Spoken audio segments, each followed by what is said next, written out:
ভাই ভাই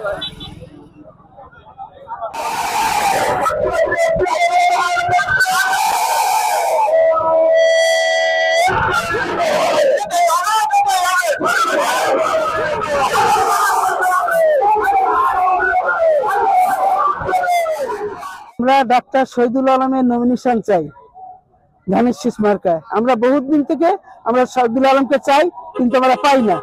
কিন্তু এবার আমরা চাই, আমরা জানি না কে পাবে, আলাউদ্দিন কাজী আমরা চিনি না, আমরা শহীদুল আলমকে চাই।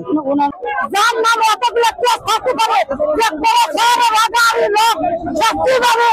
কিভাবে নমিনেশন পায়, কিভাবে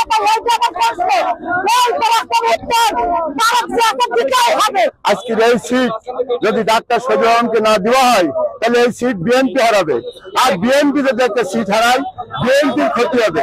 ডাক্তার শহীদুল আলমকে নমিনেশন না দেওয়া হয়নি, সেজন্য আমরা চাই ডাক্তার শহীদুল আলম নমিনেশন পাক। আর আমরা সেজন্য ঘরের মা বোন, কিশোর কিশোরী, যুবক যুবতী আমরা সবাই রাস্তায় নেমেছি।